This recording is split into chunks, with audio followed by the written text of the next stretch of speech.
درمیان مکمل کر دیا، سارا کے سارا ثواب سے بھر دیا گیا۔ 100 دفعہ لا الہ الا اللہ پڑھ لو تو 100 دفعہ سبحان اللہ، 100 دفعہ الحمدللہ، 100 دفعہ اللہ اکبر، 100 دفعہ لا الہ الا اللہ۔ اچھا، اس کی ترتیب میں بھی کوئی مسئلہ نہیں۔ صحیح مسلم میں ایک حدیث جو میں پہلے بیان کر چکا،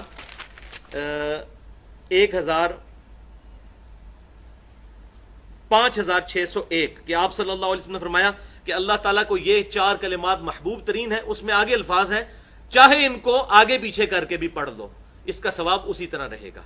یعنی یہ ترتیب ضروری نہیں ہے کہ آپ نے پہلے سبحان اللہ ہی پڑھنا ہے، پھر الحمدللہ پڑھنا ہے، پھر لا الہ الا اللہ یا اللہ اکبر۔ یہ ترتیب کسی بھی ترتیب سے پڑھو تمہیں نقصان نہیں دیں گے۔ یہ صحیح مسلم 5601 نمبر حدیث میں موجود ہے۔ البتہ جو سنت طریقہ ہے وہ یہی ہے کہ تسبیحات کو ہم جب صلاۃ التسبیح میں پڑھیں گے تو سبحان اللہ والحمد للہ ولا الہ الا اللہ واللہ اکبر پڑھیں گے۔ اب ان تسبیحات کو یاد کرنا بھی کوئی مشکل نہیں، تسبیحات فاطمہ سب کو آتی ہیں، 33 دفعہ ہم سب پڑھتے ہیں، بس صرف ایک ایک واو لگانی ہے بیچ میں، سبحان اللہ والحمد للہ، اور لا الہ الا اللہ پہلے آ جائے گا، ولا الہ الا اللہ واللہ اکبر۔ لا الہ الا اللہ ہمارا بیسک کلمہ ہے۔ تو یہ 4 کلمات ہیں جو آپ پڑھ لیں گے تو صلاۃ التسبیح کے اندر آپ کو اذکار اویلیبل ہوں گے۔ اب آتے ہیں صلاۃ التسبیح کی طرف۔ ایک دفعہ شوق اور محبت کے ساتھ دروشی پڑھ لیجئے۔ اللہم صلی علی محمد وعلی آل محمد کما صلیت علی ابراہیم وعلی آل ابراہیم انک حمید مجید۔ اللہم بارک علی محمد وعلی آل محمد کما بارکت علی ابراہیم وعلی آل ابراہیم انک حمید مجید۔ بھائیو، صلاۃ التسبیح اہل سنت کی بڑی بڑی 4 کتب کے اندر صحیح سند کے ساتھ موجود ہے۔ سنن نبی داؤد میں انٹرنیشنل نمبرنگ کے مطابق 1297 نمبر حدیث، جامعہ ترمذی میں 481 نمبر حدیث، سنن ابن ماجہ میں 1386 نمبر حدیث، اور المستدرک للحاکم میں صحیح سند کے ساتھ 1192 نمبر حدیث۔ ان 4 کتابوں میں صلاۃ التسبیح کی فضیلت اور اس کا طریقہ موجود ہے، اور اس حدیث کو امام ذہبی رحمۃ اللہ علیہ نے بھی صحیح کہا، امام مسلم رحمۃ اللہ علیہ نے بھی صحیح کہا، امام ابو داؤد رحمۃ اللہ علیہ نے بھی صحیح کہا، اسی طریقے سے امام ابن حجر عسقلانی رحمۃ اللہ علیہ نے بھی صحیح کہا، اور دور حاضر میں بڑے بڑے جو علماء ہیں، شیخ احمد شاکر رحمۃ اللہ علیہ، شیخ البانی رحمۃ اللہ علیہ، اور شیخ زبیر علی زئی رحمہم اللہ اجمعین، تمام کے نزدیک یہ حدیث صحیح ہے۔ اور آپ حیران ہوں گے، یہ ان چند احادیث میں سے ہے جن احادیث کے دفاع پر محدثین نے پوری پوری کتابیں لکھی ہیں، کیونکہ کچھ لوگوں کو یہ حدیث ہضم نہیں ہوئی کہ اتنی بڑی فضیلت کیسے ہو سکتی ہے ایک نماز کی، اور میں سمجھتا ہوں ہو سکتی ہے، یہ نماز شیطان پڑھنے ہی نہیں دیتا۔ تو کچھ لوگوں نے اس پہ جرح کی تو محدثین نے مستقل کتابیں لکھی اس حدیث کے دفاع پر۔ لہذا الحمدللہ اہل سنت کے تمام محدثین کا، جو بڑے بڑے محدثین ہیں ہمارے اسلاف، ان کا اس پر اتفاق ہے کہ حدیث بالکل صحیح سند کے ساتھ موجود ہے۔ اور خصوصاً امام ابو حنیفہ رحمۃ اللہ علیہ کے جو شاگرد خاص ہیں، اور امام بخاری رحمۃ اللہ علیہ کے دادا استاد ہیں سیدنا عبداللہ ابن مبارک رحمۃ اللہ علیہ المتوفى 181 ہجری، جو بہت بڑے محدث ہیں، وہ اس حدیث جو صلاۃ التسبیح ہے اس کے کافی وہ ڈیفینڈر ہیں، اور اس کے سارے مسائل جامعہ ترمذی میں ان سے نقل کیے گئے ہیں۔ امام ترمذی نے ایک واسطے سے، وہ امام ترمذی کے بھی پردادا استاد ہیں، کیونکہ امام بخاری امام ترمذی کے استاد ہیں، اور عبداللہ ابن مبارک امام بخاری رحمۃ اللہ علیہ کے دادا استاد ہیں، بخاری اور مسلم میں ان سے احادیث ہیں۔ لہذا 481 نمبر حدیث جامعہ ترمذی میں عبداللہ ابن مبارک سے لی انہوں نے سارے مسائل صلاۃ و تسبیح کے، سمجھنے کے لیے وہ آج انشاءاللہ ساتھ ڈسکس بھی ہو جائیں گے۔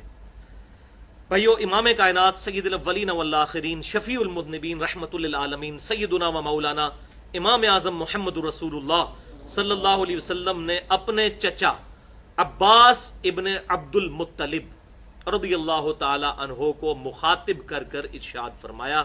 حدیث کا ریفرنس میں پہلے دے چکا 4 کتابوں سے، اب ورڈ بائی ورڈ، لفظ بائی لفظ میں یہ الفاظ پڑھنے لگا ہوں تاکہ آپ کو اس کا ٹیسٹ بھی فیل ہو۔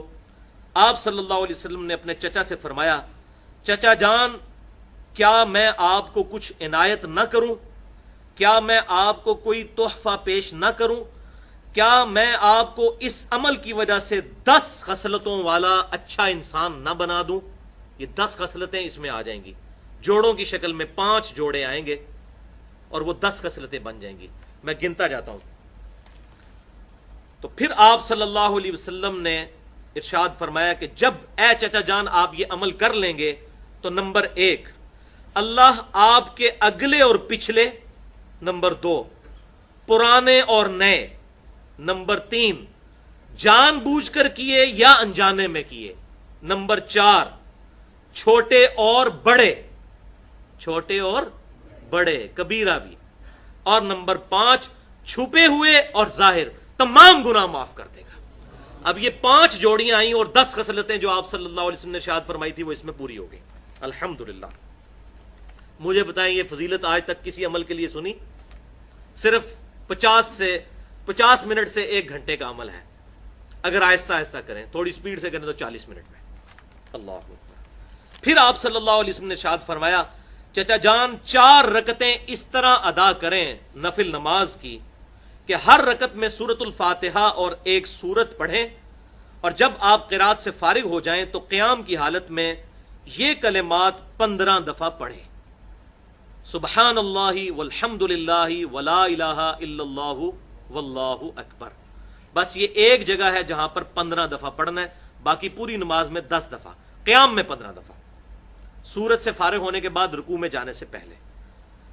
پھر آپ رکوع میں جائیں اور رکوع میں انہی کلمات کو 10 مرتبہ دہرائیں، پھر رکوع سے اٹھ جائیں اور 10 بار یہی کلمات پڑھیں، پھر سجدے میں جائیں اور ان کلمات کو 10 دفعہ پڑھیں، پھر سجدے سے سر اٹھائیں، یعنی دونوں سجدوں کے درمیان جو جلسہ ہے اس میں 10 مرتبہ پڑھیں، پھر دوسرے سجدے میں جائیں اور اس میں 10 مرتبہ اس تسبیح کو پڑھیں، پھر سجدے سے سر اٹھائیں اور قیام میں جانے سے پہلے یعنی جلسہ استراحت کے اندر دوسرے سجدے کے بعد پھر بیٹھ جائیں، جو ہم بیٹھتے ہیں، لیکن عام نمازوں میں اس میں کچھ تسبیحات نہیں پڑھی جاتی، لیکن صلاۃ و تسبیح میں اس دوسرے جلسہ استراحت میں یہ 10 دفعہ پڑھیں گے، تو یہ کل ایک رکعت میں 75 مرتبہ ہو جائیں گے۔ اس طرح ان 4 رکعتوں میں یہ عمل دہرائیں تو کتنا ہو گیا؟ 75 ضرب 4 300 مرتبہ یہ عمل ہو جائیں گے۔ اور پھر آپ صلی اللہ علیہ وسلم نے پھر 5 باتیں ارشاد فرمائی، چچا جان ہو سکے تو یہ نماز روزانہ ادا کریں، اگر روزانہ نہ ادا کر سکیں تو ہر جمعے کو ادا کر لیں، ہر جمعے کو ادا نہ کر سکیں تو ہر مہینے میں 1 مرتبہ ادا کر لیں، اگر ہر مہینے نہ پڑھ سکیں تو ہر سال میں 1 مرتبہ، اور اگر سال میں 1 مرتبہ بھی نہ پڑھ سکیں تو چچا جان زندگی میں 1 دفعہ اس نماز کو ضرور پڑھیے گا۔ اللہ اکبر۔ آپ اندازہ کریں، آپ صلی اللہ علیہ وسلم کی ذرا ترغیب کا انداز دیکھیں، روزانہ نمبر 1، نمبر 2 نہیں پڑھ سکتے تو جمعے کے جمعے، نمبر 3 مہینے کے مہینے، نمبر 4 سال میں 1 مرتبہ۔ اب رمضان شریف کا مہینہ ہے، اس میں تو ہمیں توفیق ہو جانی چاہیے، سال میں 1 مرتبہ، اس کیٹیگری میں تو ہم فعال کر ہی جائیں کہ سال میں 1 دفعہ، یا رمضان کے ہر جمعے میں پڑھ لیں، سال میں 1 دفعہ، نہیں تو کہا کہ زندگی میں چچا 1 دفعہ نماز یہ ضرور پڑھ لینا۔ کیا انداز ہے ترغیب کا، الحمدللہ۔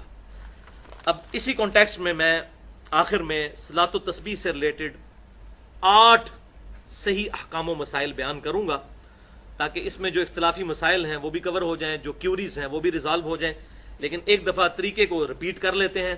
قیام کی حالت میں ہم نے 15 دفعہ رکوع میں جانے سے پہلے یعنی سورت ملانے کے بعد اس کو پڑھنا ہے، سبحان اللہ والحمد للہ ولا الہ الا اللہ واللہ اکبر۔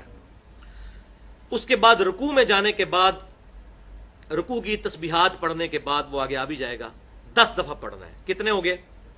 25۔ پھر رکوع سے سر اٹھا کر ربنا لک الحمد کہہ کر 10 دفعہ، 35۔ پھر سجدے میں سبحان ربی الاعلیٰ کے بعد 10 دفعہ، 45۔ پھر 2 سجدوں کے درمیان ربی اغفر لی پڑھنے کے بعد 10 دفعہ، 55۔ پھر دوسرے سجدے میں سبحان ربی الاعلیٰ کے بعد 10 دفعہ، 65۔ پھر دوسرے سجدے سے سر اٹھا کر پھر بیٹھ جاتے ہیں جلسہ اس طرح جس کا بخاری میں حکم ہے 6251 نمبر حدیث میں، تو یہ ہو جائیں گے پھر 75 مرتبہ، جب ادھر بھی 10 دفعہ پڑھ لیں گے تو ایک رکعت میں 75 مرتبہ اور 4 رکعتوں میں